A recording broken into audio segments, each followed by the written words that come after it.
प्रेम से बोलिए जय श्री हरि। प्यारे भक्तों, आज आप सभी श्रवण करेंगे कार्तिक मास की गुरुवार का व्रत कथा। गुरुवार का व्रत करने से और गुरुवार की कथा के श्रवण करने से पितृदोष खत्म होता है, घर में सुख शांति आती है। इस व्रत से वैवाहिक जीवन की समस्याएं दूर होती है, गुरु की स्थिति मजबूत होती है, कुंडली में अशुभ ग्रह का प्रभाव खत्म होता है, व्यक्ति का मान सम्मान बढ़ता है। इस व्रत से धन का आगमन होता है। इसके साथ ही इस व्रत के प्रभाव से सही निर्णय लेने की क्षमता बढ़ती है, ज्ञान और बुद्धि बढ़ती है, गुरु दोष से मुक्ति मिलती है, घर में वास्तु दोष होने पर भी सुख शांति आती है। इस व्रत से हर तरह की पीड़ा से मुक्ति मिलती है। भक्तों, इस कथा को बड़े ही श्रद्धा भाव से प्रसन्नचित मन से पूरा अवश्य सुनेगा, क्योंकि आधा अधूरा कथा श्रवण करने से व्रत का पूर्ण फल प्राप्त नहीं होता। इसलिए कथा को पूरा अवश्य सुनेगा और इस कथा को ज़्यादा से ज़्यादा शेयर कीजिएगा। प्रेम से बोलिए बृहस्पति देव की जय। जय श्री हरि। अब आइए प्यारे भक्तों, हम श्रवण करेंगे बृहस्पतिवार बृहस्पति देव की व्रत कथा। प्राचीन काल की बात है। किसी राज्य में एक बड़ा प्रतापी और दानी राजा राज्य करता था। वह हर गुरुवार को व्रत रखकर दीन दुखियों की मदद करके पुण्य प्राप्त करता था। परंतु ये बात उसकी रानी को अच्छी नहीं लगती थी। वह न तो व्रत करती थी और न ही दान पुण्य में विश्वास रखती थी। इतना ही नहीं, वह राजा को भी ऐसा करने से मना करती थी। एक समय की बात है, राजा शिकार खेलने के लिए वन में गए। घर पर रानी और दासी थी। उसी समय गुरु बृहस्पति देव साधु का रूप धारण कर राजा के दरवाजे पर भिक्षा मांगने आए। साधु ने जब रानी से भिक्षा मांगी तो वह कहने लगी, हे साधु महाराज, मैं इस दान और पुण्य से तंग आ गई हूँ। आप कोई ऐसा उपाय बताएं जिससे कि सारा धन नष्ट हो जाए और मैं आराम से रह सकूं। इतना सुनकर बृहस्पति देव ने कहा, हे देवी, तुम बड़ी विचित्र हो। संतान और धन से कोई दुखी होता है। अगर अधिक धन है तो उसे शुभ कार्यों में लगाओ, कुंवारी कन्याओं का विवाह कराओ, विद्यालय और बाग बगीचे का निर्माण कराओ, जिससे तुम्हारे दोनों लोग सुधरे। परंतु साधु की इन बातों से रानी को खुशी नहीं हुई। उसने कहा कि मुझे ऐसे धन की आवश्यकता नहीं है जिसे मैं दान दूं और जिसे संभालने में मेरा सारा समय नष्ट हो जाए। तब साधु ने कहा, अगर तुम्हारी ऐसी इच्छा है तो मैं जैसा तुम्हें बताता हूँ तुम वैसा ही करना।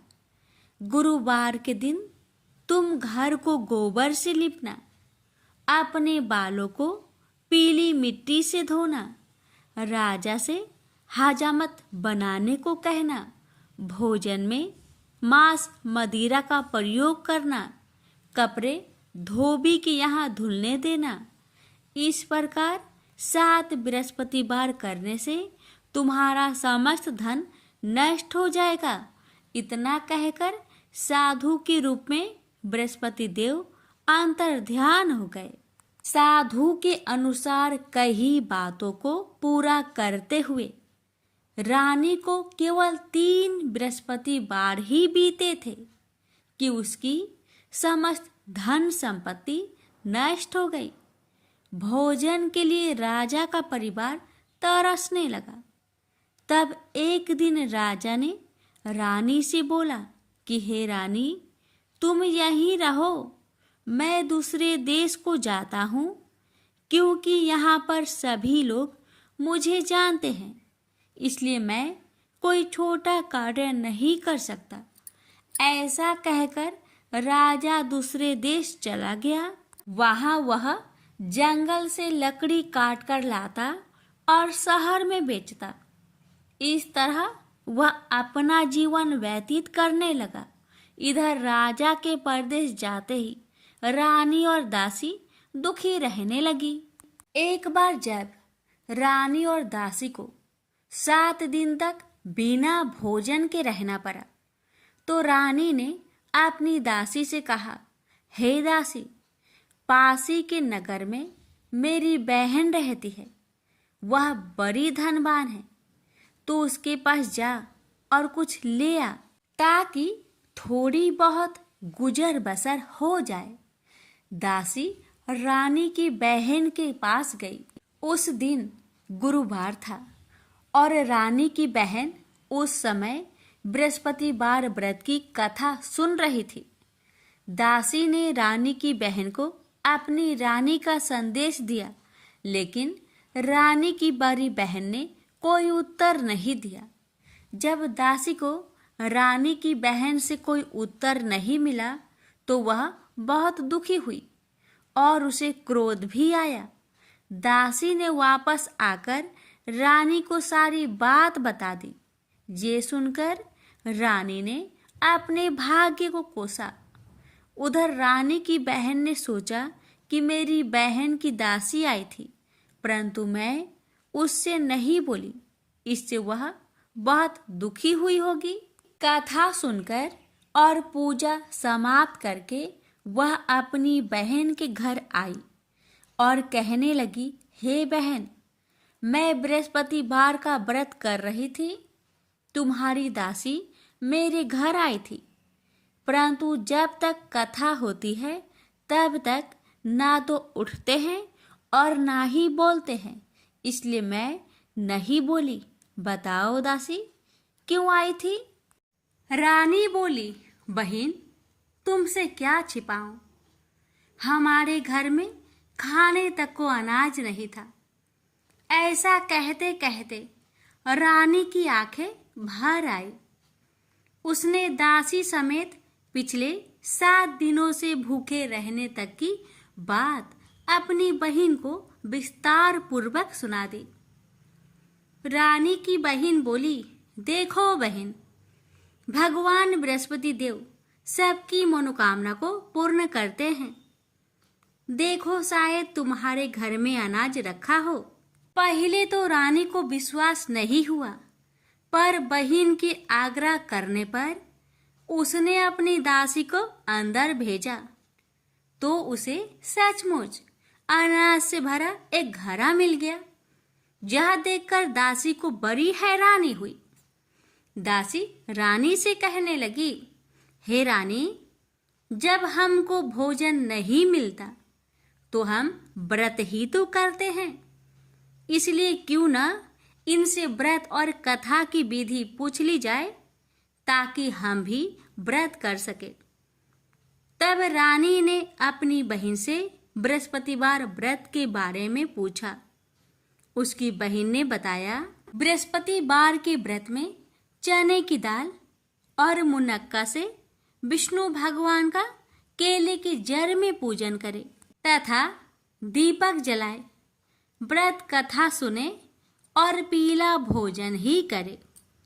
इससे बृहस्पति देव प्रसन्न होते हैं। व्रत और पूजन विधि बताकर रानी की बहन अपने घर लौट आई। 7 दिन के बाद जब गुरुवार आया तो रानी और दासी ने व्रत रखा। घुड़सार में जाकर चना और गुड़ लेकर आई। फिर उससे केले की जड़ तथा विष्णु भगवान का पूजन किया। अब पीला भोजन कहाँ से आए? इस बात को लेकर दोनों बहुत दुखी थे। चूंकि उन्होंने व्रत रखा था, इसलिए बृहस्पति देव उनसे प्रसन्न थे। इसलिए वे एक साधारण व्यक्ति का रूप धारण कर 2 थालों में सुंदर पीला भोजन दासी को दे गए। भोजन पाकर दासी प्रसन्न हुई और फिर रानी के साथ मिलकर भोजन ग्रहण किया। उसके बाद वे सभी गुरुवार को व्रत और पूजन करने लगी। बृहस्पति भगवान की कृपा से उनके पास फिर से धन संपत्ति आ गई, परंतु रानी फिर से पहले की तरह आलस्य करने लगी। तब दासी बोली, देखो रानी, तुम पहले भी इस प्रकार आलस्य करती थी। तुम्हें धन रखने में कष्ट होता था, इस कारण सभी धन नष्ट हो गया, और अब जब भगवान बृहस्पति की कृपा से धन मिला है तो तुम्हें फिर से आलस्य होता है। रानी को समझाते हुए दासी कहती है कि बड़ी मुसीबतों के बाद हमने यह धन पाया है, इसलिए हमें दान पुण्य करना चाहिए, भूखे मनुष्य को भोजन कराना चाहिए और धन को शुभ कार्य में खर्च करना चाहिए, जिससे तुम्हारे कुल का यश बढ़ेगा, स्वर्ग की प्राप्ति होगी और पितृ प्रसन्न होंगे। दासी की बात मानकर रानी अपना धन शुभ कार्य में खर्च करने लगी, जिससे पूरे नगर में उसका यश फैलने लगा। बृहस्पतिवार व्रत कथा के बाद श्रद्धा के साथ आरती की जानी चाहिए। इसके बाद प्रसाद बांटकर उसे ग्रहण करना चाहिए। एक दिन राजा दुखी होकर जंगल में एक पेड़ के नीचे आसन जमाकर बैठ गया। वह अपनी दशा को याद करके व्याकुल होने लगा। बृहस्पतिवार का दिन था। एकाएक उसने देखा कि निर्जन वन में एक साधु प्रकट हुए। वह साधु भेष में स्वयं बृहस्पति देवता थे। लकड़हारे के सामने आकर बोले, हे लकड़हारे, इस सुनसान जंगल में तू चिंता मग्न क्यों बैठा है?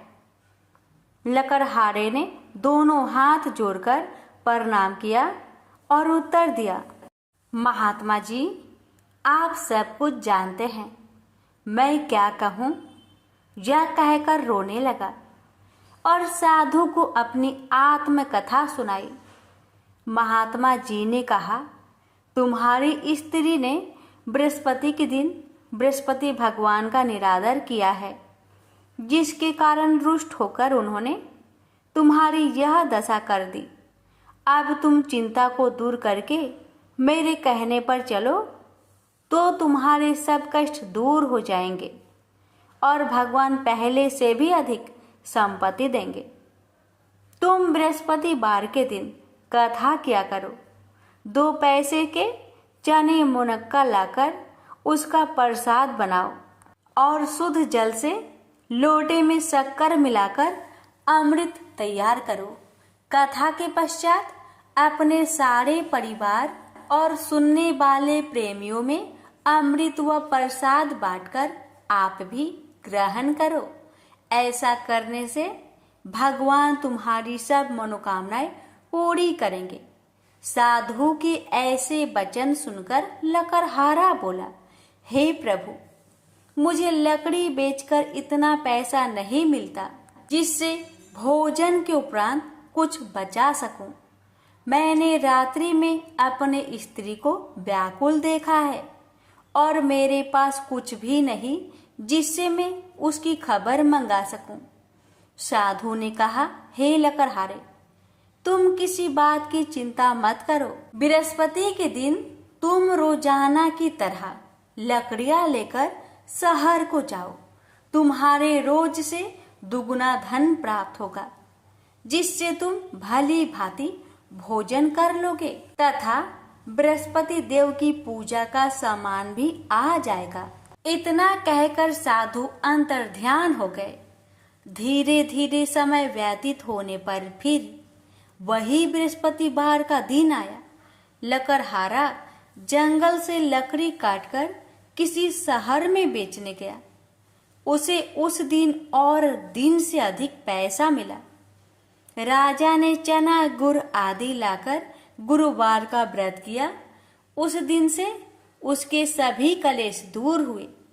परंतु जब दोबारा गुरुवार का दिन आया तो बृहस्पतिवार का व्रत करना भूल गया। इस कारण बृहस्पति भगवान नाराज हो गए। उस दिन उस नगर के राजा ने विशाल यज्ञ का आयोजन किया तथा शहर में यह घोषणा करा दी कि कोई भी मनुष्य अपने घर में भोजन न बनावे, न आग जलावे। समस्त जनता मेरे यहाँ भोजन करने आवे। इस आज्ञा को जो न मानेगा उसे फांसी की सजा दी जाएगी। इस तरह की घोषणा संपूर्ण नगर में करवा दी गई। राजा की आज्ञा अनुसार शहर के सभी लोग भोजन करने गए, लेकिन लकड़हारा कुछ देर से पहुंचा, इसलिए राजा उसको अपने साथ घर लिवा ले गए और ले जाकर भोजन करा रहे थे। तो रानी की दृष्टि उस खूंटी पर पड़ी जिस पर उसका हार लटका हुआ था। वह वहां पर दिखाई नहीं दिया। रानी ने निश्चय किया कि मेरा हार इस मनुष्य ने चुरा लिया है। उसी समय सिपाहियों को बुलवाकर उसको कारागार में डलवा दिया। जब लकड़हारा कारागार में पड़ गया और बहुत दुखी होकर विचार करने लगा कि ना जाने कौन से पूर्व जन्म के कर्म से मुझे यह दुख प्राप्त हुआ है, और उसी साधु को याद करने लगा जो कि जंगल में मिला था। उसी समय तत्काल बृहस्पति देव साधु के रूप में प्रकट हुए और उसकी दशा को देखकर कहने लगे, अरे मूर्ख, तूने बृहस्पति देव की कथा नहीं करी, इस कारण तुझे दुख प्राप्त हुआ है। अब चिंता मत कर। बृहस्पतिवार के दिन कारागार के दरवाजे पर 4 पैसे पड़े मिलेंगे। उनसे तू बृहस्पति देव की पूजा करना, तेरे सभी कष्ट दूर हो जाएंगे। बृहस्पति के दिन उसे 4 पैसे मिले। लकड़हारे ने कथा कही। उसे रात्रि को बृहस्पति देव ने उस नगर के राजा को सपने में कहा, हे राजा, तुमने जिस आदमी को कारागार में बंद किया है वह निर्दोष है, वह राजा है, उसे छोड़ देना। रानी का हार उसी खूंटी पर लटका है। अगर तू ऐसा नहीं करेगा तो मैं तेरे राज्य को नष्ट कर दूंगा।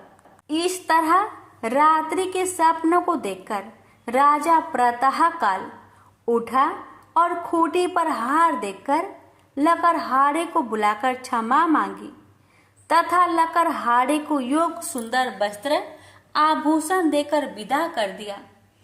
बृहस्पति देव की आज्ञा अनुसार लकड़हारा अपने नगर को चल दिया। राजा जब अपने नगर के निकट पहुंचा तो उसे बड़ा आश्चर्य हुआ। नगर में पहले से अधिक बाग, तालाब, कुएं तथा बहुत सी धर्मशाला, मंदिर आदि बन गई है। राजा ने पूछा, यह किसका बाग और धर्मशाला है? तब नगर के सब लोग कहने लगे, यह सब रानी और बांदी की है। तो राजा को आश्चर्य हुआ और गुस्सा भी आया। जब रानी ने यह खबर सुनी कि राजा आ रहे हैं तो उन्होंने बांदी से कहा कि हे दासी, देख, राजा हमको कितनी बुरी हालत में छोड़ गए थे। हमारी ऐसी हालत देखकर वह लौट न जाए, इसलिए तू दरवाजे पर खड़ी हो जा। आज्ञा अनुसार दासी दरवाजे पर खड़ी हो गई। राजा आए तो उन्हें अपने साथ लिवा लाई। तब राजा ने क्रोध करके अपनी रानी से पूछा कि यह धन तुम्हें कैसे प्राप्त हुआ?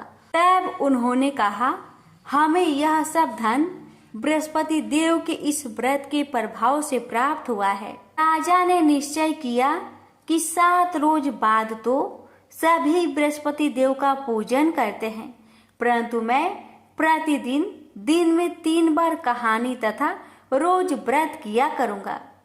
अब हर समय राजा ने दुपट्टे में चने की दाल बांधी रहती तथा दिन में 3 बार कहानी कहता। एक रोज राजा ने विचार किया कि चलो अपनी बहन के यहाँ हो आवे। इस तरह निश्चय कर राजा घोड़े पर सवार हो अपनी बहन के यहाँ को चलने लगा।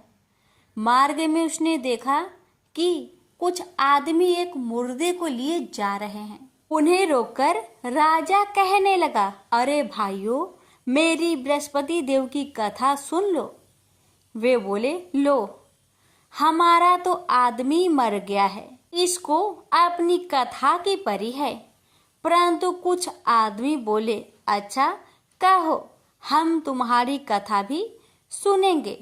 राजा ने दाल निकाली और जब कथा आधी हुई थी कि मुर्दा हिलने लग गया, और जब कथा समाप्त हो गई तो राम राम करके मनुष्य उठकर खड़ा हो गया। आगे मार्ग में उसे किसान खेत में हल चलाता मिला। राजा ने उसे देख और उससे बोले, अरे भैया, तुम मेरी बृहस्पतिवार की कथा सुन लो। किसान बोला, जब तक मैं तेरी कथा सुनूंगा तब तक 4 हरैया जोत लूंगा। जा अपनी कथा किसी और को सुनाना। इस तरह राजा आगे चलने लगा। राजा के हंसते ही बैल पछाड़ खाकर गिर गए तथा किसान के पेट में बड़ी जोर का दर्द होने लगा। उस समय उसकी माँ रोटी लेकर आई। उसने जब यह देखा तो अपने पुत्र से सब हाल पूछा और बेटे ने भी सभी हाल कह दिया। तो बुढ़िया दौड़ी दौड़ी उस घोड़ सवार के पास गई और उससे बोली कि मैं तेरी कथा सुनूंगी, तू अपनी कथा मेरे खेत पर चलकर ही कहना। राजा ने बुढ़िया के खेत पर जाकर कथा कही। इसके सुनते ही वह बैल उठ खड़ा हुई तथा किसान के पेट का दर्द भी बंद हो गया। राजा अपनी बहन के घर पहुंचा। बहन ने भाई की खूब मेहमानी की। दूसरे रोज प्रातःकाल राजा जागा तो वह देखने लगा कि सब लोग भोजन कर रहे हैं। राजा ने अपनी बहन से कहा, ऐसा कोई मनुष्य है जिसने भोजन नहीं किया हो? मेरी बृहस्पतिवार की कथा सुन ले। बहन बोली, हे भैया, यह देश ऐसा ही है कि पहले यहाँ लोग भोजन करते हैं, बाद में अन्य काम करते हैं। अगर कोई पड़ोस में हो तो देख आऊं। वह ऐसा कहकर देखने चली गई, परंतु उसे कोई ऐसा व्यक्ति नहीं मिला जिसने भोजन न किया हो। अतः वह एक कुम्हार के घर गई जिसका लड़का बीमार था।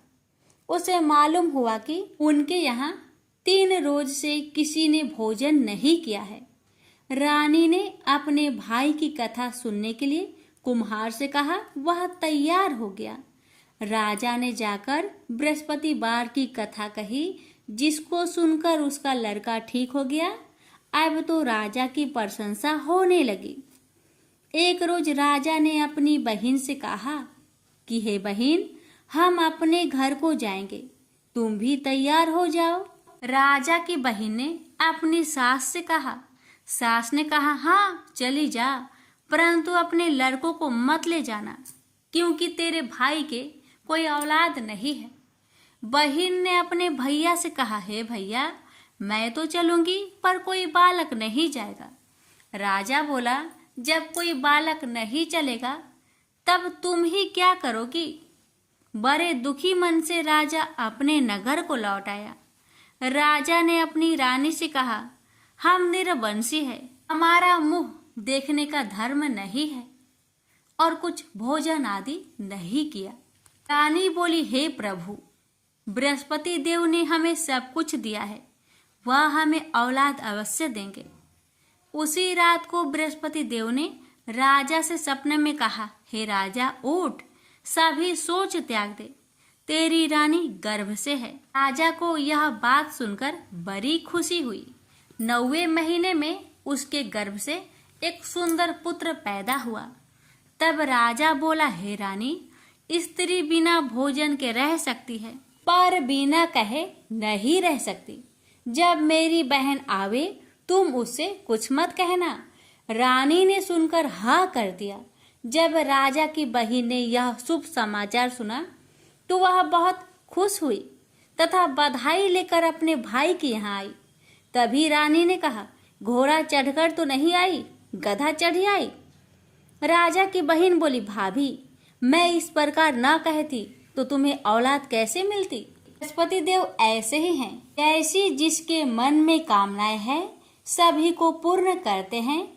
जो सदा भावना पूर्वक बृहस्पतिवार का व्रत करता है एवं कथा पढ़ता अथवा सुनता है, दूसरों को सुनाता है, बृहस्पति देव उसकी सभी मनोकामना पूर्ण करते हैं। तो प्रेम से बोलिए बृहस्पति भगवान की जय हो।